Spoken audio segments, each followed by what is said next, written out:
Eu queria muito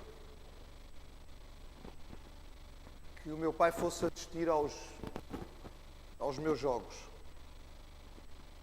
Era pré-adolescente, início da adolescência.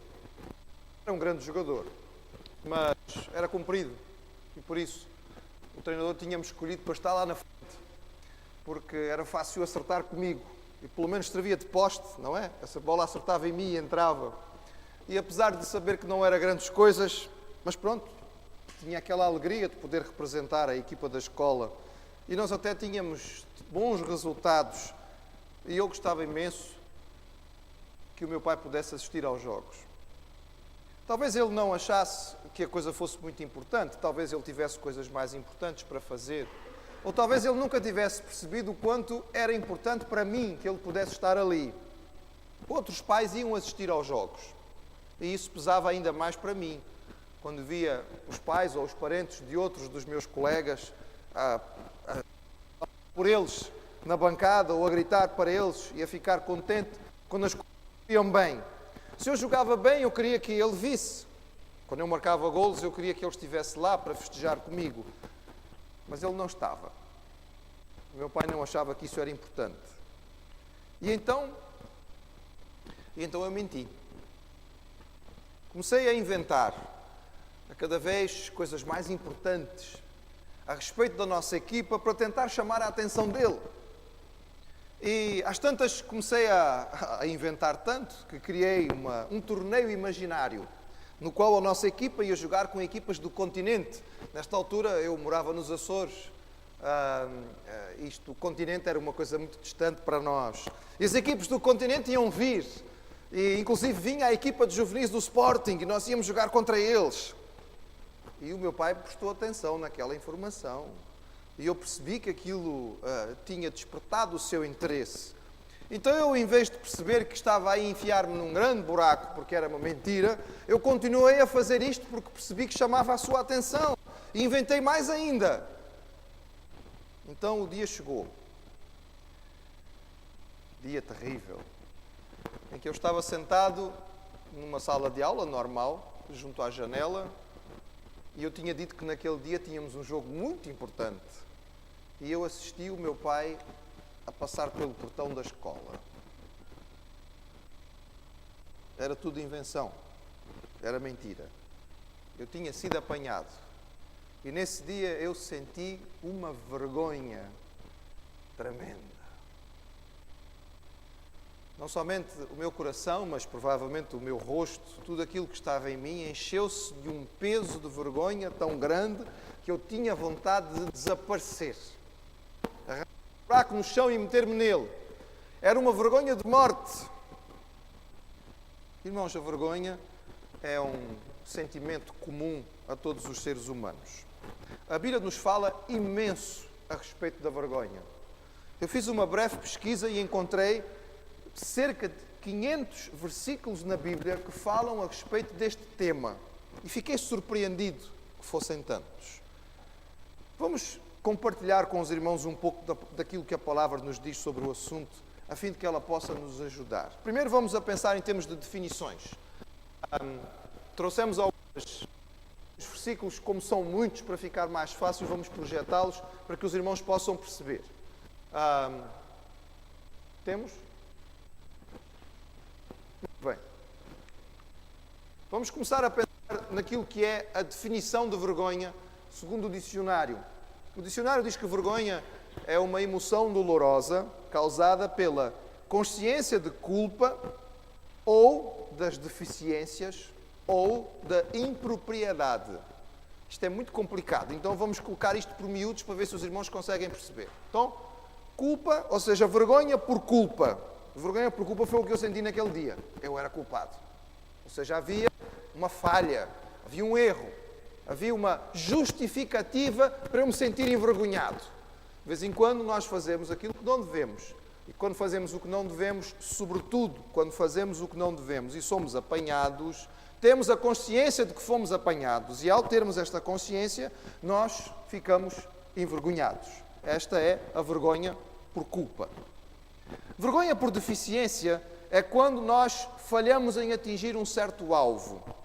Por exemplo, quando estava na época de tentar entrar na universidade, no primeiro ano em que eu fiz as provas, eu tive uma média final de 15,5. Era uma média boa. Era uma média melhor do que grande parte dos alunos do país. Mas eu fiquei muito envergonhado, porque eu queria entrar em medicina. E 15,5 não dava para entrar em medicina. Ou seja, não havia aqui uma culpa, não havia aqui pecado, não havia aqui uma falha. Havia, enfim, um alvo que queria ser alcançado e eu, como não tinha alcançado este alvo, estava envergonhado. Mas não havia propriamente uma falha da minha parte. Bem, no ano seguinte a média subiu e eu entrei em medicina, mas naquele ano foi muito difícil dizer às pessoas que eu não tinha conseguido entrar porque a minha média era só 15,5. Vergonha por impropriedade, irmãos, é quando nós nos sentimos envergonhados por causa daquilo que está à nossa volta. Nos sentimos aquém daquilo que percebemos que as outras pessoas queriam que nós fizéssemos ou estivéssemos. Tem a ver com a pressão de grupo ou do ambiente em que nós estamos. Por exemplo, eu lembro-me de ir a uma reunião e cheguei lá e todas as pessoas estavam de calças jeans e t-shirts, camisetas normais, camisas normais. E eu olhei para aquelas pessoas todas e fiquei profundamente envergonhado, porque eu estava de fato e gravata. Não havia nenhum problema estar de fato e gravata, mas naquele contexto era completamente desapropriado. E eu fiquei muito envergonhado. Ou seja, eu acho que os irmãos já perceberam aqui que há dois tipos de culpa. Há uma culpa certa e há uma culpa errada.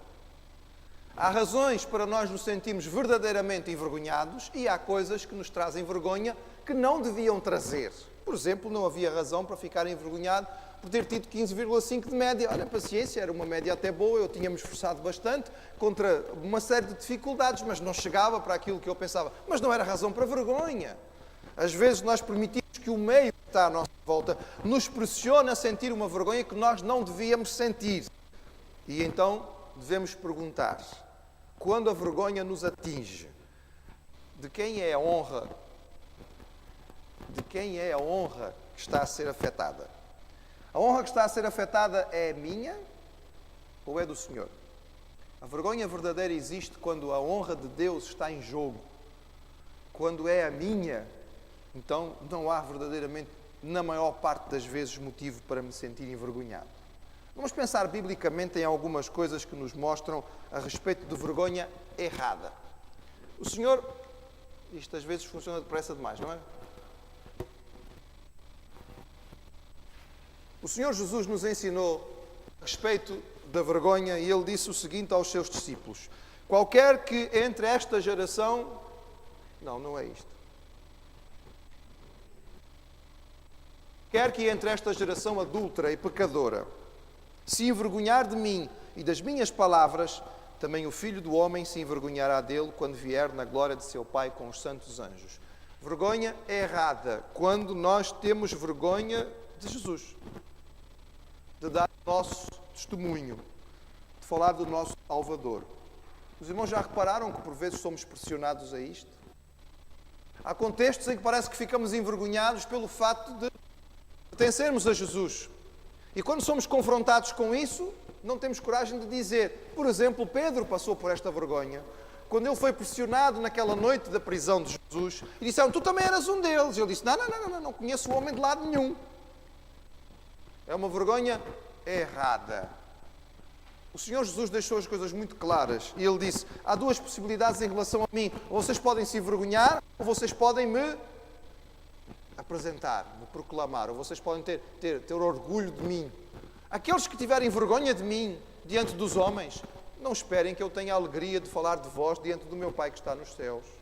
Agora, aqueles que tiverem a coragem de me apresentar diante dos homens, de me defender diante dos homens, saibam que quando chegarem à presença do Pai, vão ter esta alegria em que eu também vou defendê-los diante do meu Pai que está nos céus. Meus irmãos, não vamos permitir que esta vergonha falsa que o inimigo por vezes traz venha a encher os nossos corações.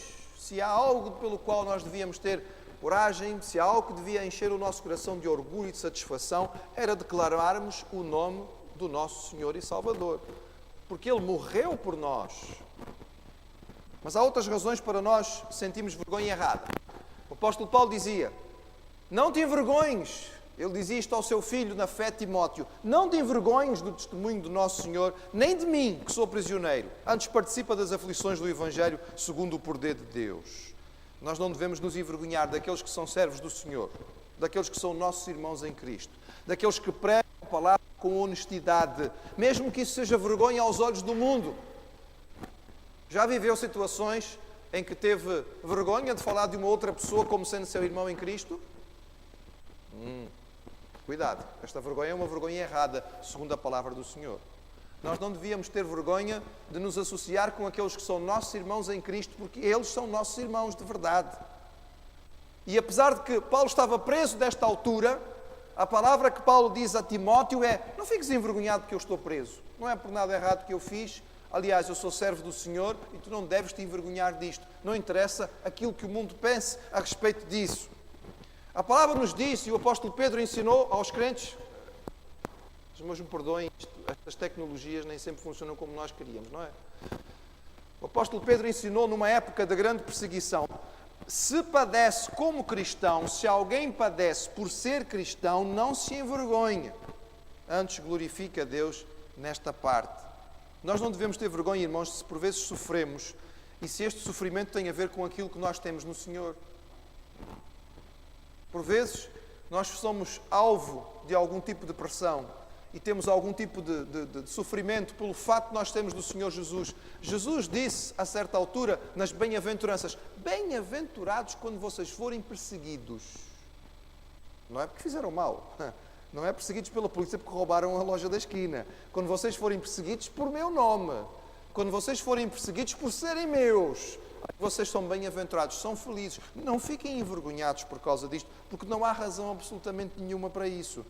O apóstolo Paulo então nos ensinava, e ele dizia de uma forma muito clara: não me envergonho do Evangelho de Cristo, pois é o poder de Deus para a salvação de todo aquele que crê, primeiro do judeu e também do grego. Nós não podemos, irmãos, e não devemos permitir a vergonha errada, que é a vergonha do Evangelho da salvação. O Evangelho é o poder de Deus, é aquilo que faz a diferença na vida das pessoas. E a respeito do Evangelho, nós não devemos ter qualquer dificuldade em dizer às pessoas aquilo que realmente é. Por vezes, poderemos ser classificados de muitas maneiras. E no mundo em que nós vivemos, pode não ser motivo de muito orgulho ou satisfação. Mas, irmãos, a nossa satisfação está com o Senhor.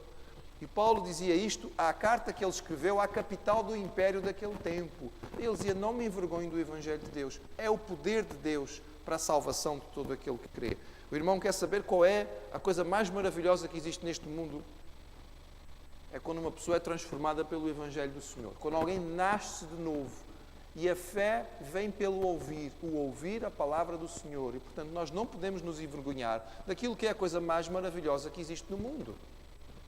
Mas assim como existem estas vergonhas que a Bíblia fala que são erradas, que nós não devemos ter, a Bíblia também nos chama a atenção que há algumas coisas nós devíamos nos envergonhar. E, infelizmente, por vezes não nos envergonhamos, mas elas deviam nos trazer algum peso. Pensemos em algumas. Paulo estava escrevendo aos Coríntios. Ele diz: vigiai justamente e não pequeis, porque alguns ainda não têm o conhecimento de Deus. Digo para vergonha vossa. Paulo estava chamando a atenção dos crentes de Corinto por duas razões, duas coisas das quais eles deviam se envergonhar. A primeira, e a mais importante de todas, pelo pecado. Quando há nos nossos corações aquilo que mancha o Senhor, que mancha o nome de Deus, que é ofensa quanto a Ele, isso deve trazer vergonha sobre nós. Sim. Isso devia nos fazer ficar envergonhados. Aquele dia em que fiquei envergonhado por causa da chegada do meu pai, havia razão verdadeira para vergonha, porque havia erro, havia pecado. Não interessa que eu fosse um miúdo de 10 anos, a verdade é que eu tinha plena consciência de que tinha mentido, que tinha enganado, que tinha inventado e que aquilo que eu tinha feito estava errado. Eu sabia perfeitamente, não era preciso que ninguém me dissesse. Portanto, aquela vergonha era justificada. Irmãos, vamos pedir ao Senhor que nos dê esse tipo de vergonha. Porque que triste é quando nós podemos dizer de alguém: aquela pessoa não tem vergonha na cara. Os irmãos já ouviram isto? Quando às vezes se diz a respeito de algumas pessoas: aquela pessoa é uma desavergonhada, não tem mais consciência do erro ou da falha que comete. Que Deus nos dê sensibilidade ao pecado, para que nós possamos ter vergonha antes de pecar. Só de pensar, só de deixar o pensamento chegar à nossa mente, que isso fosse motivo suficiente para nós dizermos, não, por aí eu não vou, porque este caminho eu já sei qual é, e eu não quero passar por isto. Mas Paulo também chamava a atenção aos crentes de Corinto, a vergonha que eles deviam ter pela falta do conhecimento de Deus. Não tinham o conhecimento que já deviam ter. Oh, irmãos, Paulo chama a atenção dos crentes de Corinto, assim como mais tarde o autor de Hebreus vai chamar a atenção àqueles que leem a sua carta e diz, vocês já deviam ser mestres. Mestres. Tempo que vocês já têm de igreja. Já deviam ser mestres de Bíblia. E ainda estão a tomar leitinho. Quis-vos preparar um cozido, uma feijoada. Quis-vos dar comida de adulto. E não pude, porque vocês só conseguem papinhas. E ele diz isso para vergonha vossa, porque vocês não têm o conhecimento que deviam ter. Mas ainda aos Coríntios, Paulo escrevia e dizia o seguinte, para vos envergonhar o digo, não há, pois, entre vós sábios, nem mesmo um que possa julgar entre os irmãos. Paulo estava falando de uma situação que tinha surgido entre os crentes da igreja, tinham-se desentendido e, para a vergonha da igreja, tinham pego aquele assunto e tinham levado para ser discutido lá fora. Para alguém do mundo julgar a situação entre dois irmãos da igreja. Havia duas razões para a vergonha aqui. Primeiro, a falta de amor entre os crentes na igreja. Olha, irmãos, isto é falta grave. E esta, Paulo diz que era para a vergonha da igreja. Então vocês dizem que são irmãos em Cristo, vocês dizem que têm a mesma fé, vocês dizem que têm o mesmo Espírito e não são capazes de se entender. E não são capazes de se amar. Mesmo que haja as vossas diferenças, vocês não são capazes de sentar e conversar o vosso assunto. Não há quem julgue entre vós. Então isto é para vergonha vossa. E era vergonha, irmãos, porque era mau testemunho.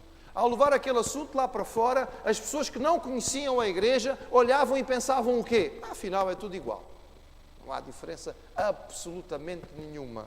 E quantas pessoas, infelizmente, irmãos, não se aproximam do Senhor e não aceitam a mensagem do Evangelho. Porque ao olharem para o relacionamento dos crentes, não veem aquilo que deviam ver.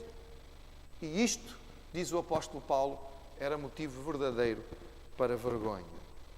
Mas também, irmãos, nós podemos entender da palavra do Senhor qual é o alvo ou o objetivo da vergonha. Paulo, escrevendo aos Tessalonicenses, ele disse assim, se alguém não obedecer a nossa palavra por esta carta, notai o tal e não vos mistureis com ele, para que se envergonhe. Veja, irmão, o objetivo da vergonha na palavra do Senhor é para trazer alguém de volta ao Senhor. A razão pela qual o Senhor permite que nós passemos por vergonha era para que esta pessoa pudesse voltar ao grupo, pudesse se arrepender daquilo que tinha feito, pudesse pôr a mão na consciência e perceber, errei, falhei, não estava correto o meu comportamento. Então Paulo diz, neste caso, comportem-se assim. Pode ser que esta pessoa se envergonhe e ao se envergonhar ela volte para onde devia. Mas talvez a coisa mais importante de todas, irmãos, como é que nós vamos lidar com a vergonha? Porque isto não é um assunto que nós possamos olhar um para os outros e dizer, esse é um problema teu, não é um problema meu. É um problema de todos nós. Todos temos que lidar com isto. E eu convido os irmãos a abrirem as suas Bíblias em Lucas capítulo 7. É um dos textos que nos fala a respeito disto da forma mais bonita e nos ensina como nós podemos lidar com a vergonha. Em Mateus capítulo 7 nos fala a respeito de uma situação de grande vergonha, uma situação pública de grande vergonha. E como é que o Senhor lidou com esta situação? Lucas capítulo 7, a partir do versículo 36. Lucas 7, 36. Diz assim, e rogou-lhes um dos fariseus, que comesse com ele, e entrando em casa do fariseu, assentou-se à mesa. E eis que uma mulher da cidade, uma pecadora, sabendo que ele estava à mesa em casa do fariseu, levou um vaso de alabastro com unguento, e estando por detrás dos seus pés, chorando, começou a regar-lhe os pés com lágrimas, e enxugava-lhes com os cabelos da sua cabeça, e beijava os pés, e ungia-os com unguento. Quando isto viu o fariseu, que o tinha convidado, falava consigo mesmo, dizendo, se este fosse profeta, bem saberia quem e qual é a mulher que lhe tocou, pois é uma pecadora. E respondendo, Jesus disse-lhe, Simão, uma coisa tenho a dizer-te. E ele disse, dize-a, mestre. Um certo credor tinha 2 devedores. Um devia-lhe 500 dinheiros e o outro 50. E não tendo eles com que pagar, perdoou-lhes a ambos. Disse, pois, qual deles o amará mais? E Simão respondendo disse, tenho para mim que é aquele a quem mais perdoou. E ele lhe disse: julgaste bem. E voltando-se para a mulher, disse a Simão: vê esta mulher? Entrei em tua casa e não me deste água para os pés, mas esta regou-me os pés com lágrimas e me enxugou com os teus cabelos. Não me deste ósculo, mas esta, desde que entrou, não tem cessado de beijar-me os pés. Não me ungiste a cabeça com óleo, mas esta ungiu-me os pés com unguento. Por isso te digo que os seus muitos pecados lhe foram perdoados, porque muito amou. Mas aquele a quem pouco é perdoado, pouco ama. E disse-lhe a ela: os teus pecados te são perdoados. E os que estavam à mesa começaram a dizer entre si: quem é este que até perdoa pecados? E disse à mulher: a tua fé te salvou, vai em paz. Talvez haja poucos episódios na Bíblia, irmãos, que falam da vergonha de uma forma tão clara. Esta mulher tinha vivido uma vida errada. Ela tinha razão para estar envergonhada. Mas nesta ocasião, mais do que a razão que ela tinha para a vergonha, havia também homens hipócritas, fariseus, de nariz empinado, religiosos, que se achavam melhores do que os outros, que olharam para ela de uma forma que a envergonhou mais ainda. E naquele momento ela chorava não somente pelo seu pecado, mas pela vergonha que sentia.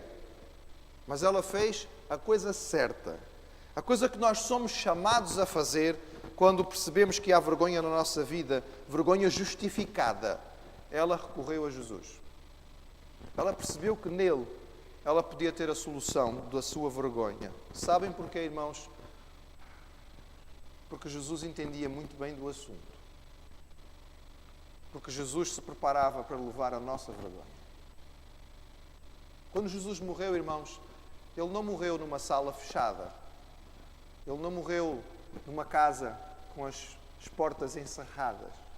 Ele não morreu apenas diante de um pequeno grupo de pessoas. Jesus levou o nosso pecado de forma pública. Na época do ano em que a cidade de Jerusalém tinha a maior população, dizem os estudiosos que nesta época Jerusalém era, se não a maior, uma das maiores cidades do mundo em termos de população, por causa do número de pessoas que ia para a festa da Páscoa. E toda aquela multidão quis ver o tal profeta que vinha da Galileia. E Jesus foi açoitado publicamente, foi apresentado publicamente, andou pelas ruas de Jerusalém carregando a sua cruz e chegando ao Gólgota, as suas roupas foram despidas, irmãos, e ele foi colocado nu diante das pessoas. A sua vergonha foi máxima. E sabe porquê que isto teve que acontecer? Porque quando Jesus foi à cruz, Ele levou o nosso pecado, Ele levou a nossa culpa, mas Ele também levou a nossa vergonha. E levou-a, irmãos, e pregou-a naquela cruz. Mas Ele o fez para que ela ficasse lá. E é aqui que está, irmãos, novamente, a maravilha da graça. Nós não precisamos carregar mais a vergonha do pecado, porque Jesus a levou por nós.